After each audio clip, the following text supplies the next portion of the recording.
Number 18, Skittles, red, white, and blue Toyota, Kyle Busch. We're going to kick it off to questions, starting with Bob Pockris. Bob Pockris, ESPN. When Kyle Larson's behind you and gaining on you like that, did you expect a harder hit, or do you think back and like, gosh, if he wanted to dump me, he could have dumped me at California several years ago, and he's just not the guy who's going to just take me out? Okay. I don't know. You know, when I thought he was going to pull a slide job, and when he didn't try to do a slider, then I wasn't sure what his next move was going to be. I was like, surely he's not going to drive in the side of me. And then he did. And so after that point, I was kind of like, okay, well, all games are off right now. All bets are off. And it's wide open here from here on out to back to the checker flag. So, you know, he got a run on me off of turn 2 after I got in the fence. It just stalled, killed my momentum. And then his side draft was able to propel him by me. I tried to retaliate with a side draft, but I wasn't really close enough and wasn't really getting anywhere with it. So he got by me, and getting into turn 3, it was just about following him in there and seeing if I couldn't cut left under him, if he would slide up. He didn't slide up, so I drove off in there as far as I could, and I got into the back of him. And once I did that and he was kind of sliding loose, I just was trying to get back to the start-finish line after that. So it was just, you know, a product of kind of once it's done to you, then it's fair game, and it's on, I guess. So, you know, that's kind of what transpired. Jerry Jordan, KickingTheTires.net and PRN. I've seen some exciting finishes this year. You and Kevin and Truex have pretty much dominated the wins. Y'all kind of sit around and say, here, hold my Skittles. Let me go out there and show you what I can do on the last lap and win a race. I mean, you made it pretty fun throughout the day. You know, it was a handful, that's for sure. We were really, really far off. I don't know what we had going on early on in the race, but we were just not very good. And people would say, well, once I got the clean air, we were better. Yeah, we were. Clean air was certainly helpful, but, you know, we watched the 78 drive through there a few times today, so they were way better than we were. And I don't know what we were missing. We were just missing something that we kept working on and trying to find. And as the day went, as our adjustments went, we kept getting closer and closer to it, and we kept getting closer and closer to the front. So we made the most of it there. Once I think we restarted 6th it was, and we drove our way to second place. I was like, okay, we got something now. Like, at least now we're in a ball game. And after that, we just had, you know, a race to the checker flag. It was a long run, and it was longer than I wanted it to be, with Larson getting the top rolling and chasing us down. He got to about 5 lengths back with about 5 to go and kind of stalled out. So I thought after that, he got in the fence too, I think. And after that, I was like, okay, you know, we got it now. And then the lap cars got in the way and slowed me down so much that just dragged me back into Larson's grasp again. And the race was on all over again. Mike Hembry. Mike Hembry, USA Today. You mentioned the lap cars. Would Larson even have had it? Would Larson even have had a shot if you hadn't been slowed down by those 3 or 4 cars? Yeah, I don't think so, because when we were getting through some of the lap cars that were yielding and being gracious enough to let us through, he had gained for a long time and got to within about 5 or 6 lengths, and then he hit the wall, and then I opened it back up, I think, to 10 or something. At least that's what I remember hearing from Tony. And then after that, you know, I kind of maybe held that for a lap or 2, and then I was getting dirtied up by the lappers, and so he was able to close back to me and get back into my grasp again. So, you know, if it wouldn't have been for those lap cars, yeah, we probably would have been better off, you know, finishing the way that we would have. But obviously it was beneficial to the fans and everybody else that we had those lap cars in the way for a bit of a show that we put on. And hopefully many of the fans will rewatch it and relive it and figure out that it was actually a pretty good race. You know, taking away the name, one of the names that's on top of the roofs, and showing their pleasure for NASCAR racing, what it's all about. Jay.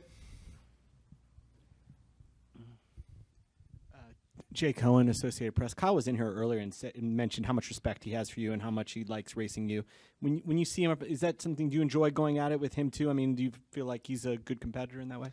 Absolutely, yeah. I mean, we've always raced each other super hard and super clean. We've never had issues. We've been back and forth with each other at Bristol multiple times and whatnot. And you know, it was Bristol this spring maybe. You know, I kind of gave him a bump and run, if you will, for the win on that one. And then today maybe that was kind of what he thought that he had on me in turn 2. But once if you try to race somebody, if he would have been able to be alongside of me and race me clean, we would have just raced through 3 and 4 and seen who could have got back to the start finish line first, But once contact's made in a race, it's kind of like, okay, it's every man for himself. And even me, when we had that race at Bristol and I got into him with 5 to go, I was like, man, I think I did that too early because he can get back to me.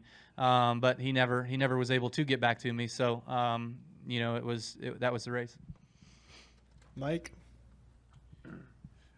Is it more fun for you to win a race like that as opposed to just beating him by 2 seconds and no contacts? Yes and no. Certainly I enjoy winning races more cleanly than having to rough people up. But I guess when you're the guy that gets roughed up first, it's fair game. So I thought that it was a fun race. It was a challenging race.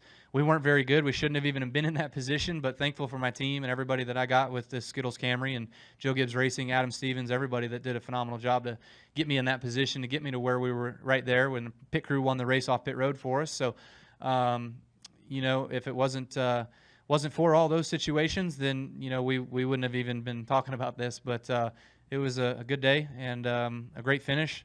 An exciting one for that, especially at 1.5 miles. People don't necessarily see those very much anymore. So, man, you just got to be pumped for that. It's cool. Back up to Jerry and then to Bob. Jerry Jordan, KickinTires.net, PRN. Next week, 4th of July and Daytona. 4th of July first, obviously. Any plans for that? And what do you do to prep for the night race at Daytona? Well, it's going to be a hot one there, too. So right now it's all about getting your fluids back in you all throughout the entire week, So, you're not going to get them all back in one night or 2 nights. It's going to take the entirety of a week to get back to where you need to be for that race.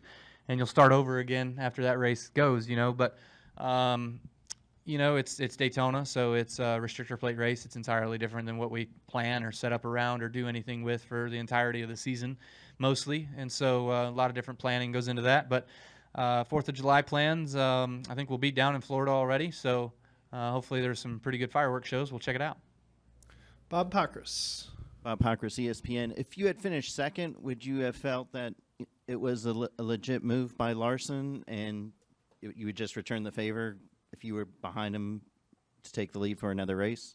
That's the way you'd have to look at it. Obviously, it would certainly be a heck of a lot more disappointing for me to lead that many laps, to get run down, to get a race taken away from us by the lap cars. That's where the blame for me slowing down or the blame for a race being exciting was the lap cars. And, we saw that same situation with Chase and myself at Dover last year. Chase got held up in lap traffic, and I just went to the top and was able to get rolling and ran him down and passed him. And there was a lot of blame that week after from a lot of fans and stuff talking about how the lap cars were in the way and whatever. And that's a fact of racing. That's a product of what you got to do. You got to pass those guys sometimes. So, it was would have been a tough one to swallow for sure. I would have been in Chase Elliott's shoes, so that wouldn't have made me very happy, knowing he wasn't very happy either. But we don't have to. Thankfully, we don't have to go through that scenario. So we now go to Daytona and look for another one. Nate. Nate Ryan, NBC Sports. I have two, Kyle. One to follow up on the lap cars. Is there anybody in particular who you felt did something egregious, or was it just guys just trying to stay ahead? I don't know what position they were racing for, but they were racing awfully hard for it. They were just side by side, and when that happens, there's just nowhere for me to go. There's no clean air. Like, one was on the bottom. I think there was a middle lane that was kind of open, and then there was 2 that were on the top, and then I just got by Newman. And I got plugged up off of 2, lost my momentum, and Newman came off and got to the bottom. So then we were 3 wide with lap cars down the back stretch, and I couldn't turn off into 3 to the bottom like I would have if Newman wasn't there, but Newman was. So then I don't think Stenhouse knew that, so Stenhouse kind of right-reared me and got me steering up the racetrack like towards the outside wall, and that killed my rear tires for the next 2 laps. Like I was just sliding for dear life. So I don't know if anybody really did anything wrong, let's say, but there was an awful lot of lap cars that were way more gracious. Let's go with that. And then the last lap of today's race is going to be replayed for decades. It's going to be treated like Petty and Pearson in '76 or Craven and Busch in '03 at Darlington. in other sports, kids grow up dreaming about hitting the home run or hitting the winning shot. Does it work that way for racers? I mean, when you dream about having these signature moments happen as a racer, is it this kind of moment when you slam past a guy and win a race on the final lap like that?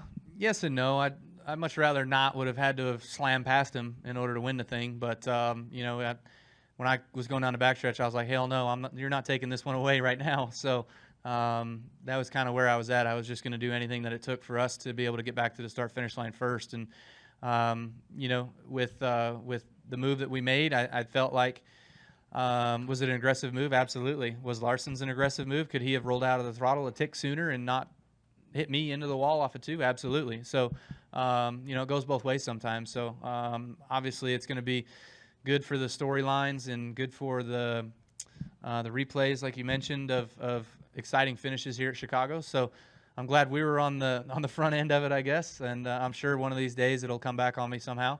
It's just the way it always evens out. So we'll hopefully not see it this weekend. Eric on the right. Eric Young with the superspeedway.com. Kyle, you and Harvick have both won 5 races this year. Obviously, there's a lot of racing left to go, but right now it's kind of between you guys. What do you have to do to get that edge on them and get your second championship this year? I don't know. It's you got to make Homestead. Both of us have to make Homestead. That's what it comes down to right now. And if we both make Homestead and it comes down to that race, it's all about just beating that guy and outracing him. Last year we did. We didn't outrace the 78, who was the class of the field all year long, but actually I felt like we're the best car at Homestead last year. We just didn't have a very good pit stop and had some issues. I don't remember what else happened, but I had to come from so far behind. I think Logano, I had a hard time passing him. And there's just so many different factors, and it's way too early right now to kind of talk about that. But, I think that we've got a great shot of racing Larson, Harvick, 78. I'm sure some of these other guys, there was some uptick in competition from the Hendrick guys this weekend, as well as the Penske guys. So I'm sure one of them are going to have something to say about it too. Brian.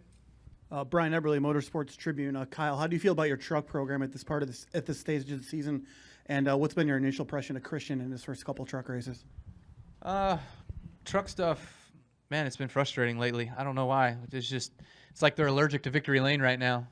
Every week they seem to figure out a way to throw it away. So certainly got to get a lot better at being able to close out some of these races. Noah was really good throughout first stage, second stage, and then the third stage he wasn't there. Actually, Todd passed him, Todd was horrible for the first and second stage, and then had a flat there at the end. So we got to get some wins. That's what it's all about, and those guys got to show what they're made of. As far as Christian, I thought he's been doing a really good job for his first couple of starts in a big, heavy stock car, and at those short tracks that are kind of tough to pass, he's been doing a really good job. He qualified up front, raced up front for much of the event, and got flat run over in Gateway. So it'd be nice to see him have that finish. I think he would have maybe won or finished top 3. So he's been doing really good. We just got to keep that stuff fast and up front, and taking an allergy pill. Any more questions for Kyle? Dustin. Dustin Long, NBC Sports. So I see Kyle Larson came to the victory lane area to talk to you. Is that, I guess, what do competitors say in a situation like that? And are you appreciative that, even though he didn't win, that the guy comes and talks to you on a situation like that? Or would you rather have it later on? No, I thought it was fine. I thought Larson did the right thing. He came over and wanted to say something about it, and he just said, look, I actually said first, I was like, man, I thought you were going to slide me. I was all ready for that. And he was like, no, I didn't have enough of a room, and by the time you got back to my outside, I had no other choice. I had to stall you out, so I hit you. And I was like, well, you knew it was fair game after that, right? He goes, oh, yeah, I knew. So that's how it went down. And I was like, all right, well, as long as we're good, like you understood that was how it was going to be. And he was like, no, it's totally on me for initiating it, for starting it. So, it was all good. So I do appreciate him coming over and saying something about it and being receptive to what all went down. If I was in his shoes, I don't know what I would have done differently. I guess I would have just tried to pull the slider and made that guy think of me, made me think of what do I do? Do I stay to his outside, or do I go cut to the bottom and then into the next corner? What happens into the next corner, you know? So it can go so many different ways, but that was probably the first slide job that I was ready for that he didn't pull. So, you know, it just kind of the way it ended up. Any more questions? All right. Thank you for your time, Kyle.